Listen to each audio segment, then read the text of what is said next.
আমরা যদি আওয়ামী লীগকে আমরা নির্মূল না করতে পারি। কি আরে বলুন। আওয়ামী লীগের বন্ধুদের উদ্দেশ্যে বলতে চাই, আপনারা ধানের শীষ প্রতীকে ভোট দেন। আপনাদের নিরাপত্তা দেওয়ার দায়িত্ব আমাদের। স্পষ্টভাবে বলি, আওয়ামী লীগ ফিরে আসলে কেউ বাঁচতে পারবেন না। আওয়ামী লীগ ফিরে আসলে বিশেষ করে যারা বিপ্লবের নেতৃত্ব দিয়েছে, যারা প্রত্যেকটা জেলায় নেতৃত্ব দিয়েছে, এদেরকে ধরে ধরে আওয়ামী লীগ ফাঁসিতে ঝুলাবে। সুতরাং আসুন আমরা এক থাকি, একতাবদ্ধ থাকি। আমরা আওয়ামী ফ্যাসিজমকে আমরা ধ্বংস করি। হাসিনা পালিয়ে গেছে, কিন্তু ফ্যাসিবাদ কিন্তু পালিয়ে যায়নি। এখনো পর্যন্ত প্রশাসনে, পুলিশে, র্যাবে, বিজিবিতে, সরকারের সমস্ত সেক্টরে, প্রশাসনের সব জায়গায় কিন্তু এখনো পর্যন্ত আওয়ামী লীগ বসে রয়েছে। সুতরাং শুধুমাত্র যদি আপনারা সন্তুষ্ট হয়ে যান বা আত্মতৃপ্তির আপনারা ঢেকুর গেলেন যে হাসিনা তো ভারতে পালিয়ে গেছে, হাসিনা রেজিম শেষ, না। হাসিনা পালিয়ে গেলেও হাসিনার প্রেতাত্মারা এখনো পর্যন্ত বাংলাদেশে রয়েছে।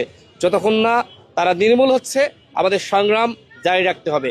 আমাদের একটি অধ্যায় শেষ হয়েছে, হাসিনার পতন। কিন্তু এখন আমরা যদি নতুন রাষ্ট্র বিনির্মাণ করতে না পারি, আমরা যদি আওয়ামী লীগকে আমরা নির্মূল না করতে পারি, তাহলে কিন্তু আমাদের বিপদ কিন্তু সামনে আসতে পারে। আমাদের কথা হলো যে দেখেন, আপনার 91 সালে আপনার 90-তে যে অভ্যুত্থান হলো, এরপরে 91-তে জাতীয় পার্টিকে সুযোগ দেওয়া হলো। এর ফলাফল কি হলো?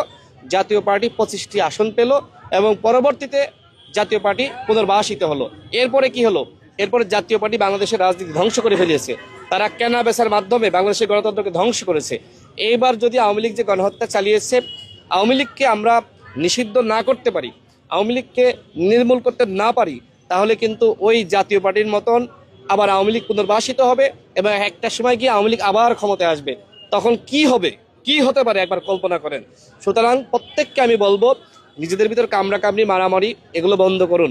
এই মুহূর্তে এক থাকতে হবে। বিশেষ করে আপনি দেখেন যে সিলেট বারে ইলেকশন হয়েছে, সেখানে জামাত আলাদা ইলেকশন করেছে, বিএনপি আলাদা করেছে, অন্যরা আলাদা করেছে, মাঝখান দিয়ে আওয়ামী লীগ এক ছিল।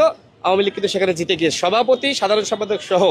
তো আপনাদেরকে বুঝতে হবে, এই পরিণতি থেকে শিক্ষা নিতে হবে যে এইভাবে যদি আমরা এখন বিচ্ছিন্ন হয়ে যাই, ফ্যাসিবাদ বিরোধী শক্তি, এই সুযোগে কিন্তু আওয়ামী লীগ প্রত্যেকটা জায়গায় ফিরে আসবে। আমি আইনজীবীদেরকে বলবো, আওয়ামী লীগের সাথে নির্লজ্জার মতন আপনারা নির্বাচনে অংশ নিচ্ছেন। আওয়ামী লীগ গণহত্যার বিচারের আগে কোনো শিক্ষা প্রতিষ্ঠানে নির্বাচন করতে পারবে না, কোনো বারে ইলেকশন করতে পারবে না, আওয়ামী লীগ কোনো প্রতিষ্ঠানে ইলেকশন করতে পারবে না, বিশ্ববিদ্যালয়ের যে শিক্ষকদের ইলেকশন হয় সেখানে ইলেকশন করতে পারবে না, জাতীয় নির্বাচন, স্থানীয় নির্বাচন বিচারের আগে আওয়ামী লীগ কোথাও ইলেকশন করতে পারবে না। এবং শুধুমাত্র বিচারই না, আওয়ামী লীগকে অবশ্যই নিষিদ্ধ করতে হবে। আওয়ামী লীগ যেহেতু পরপর 2বার গণহত্যা চালিয়েছে, 71-এর পরে শেখ মুজিবের নেতৃত্বে একবার গণহত্যা এবং এই 24-এ তার মেয়ে শেখ হাসিনার নেতৃত্বে গণহত্যা। আমরা চাই না তৃতীয় কোনো গণহত্যার সুযোগ আওয়ামী লীগ পাক। এই কারণে আমাদের দাবি হলো আওয়ামী লীগকে নিষিদ্ধ করতে হবে।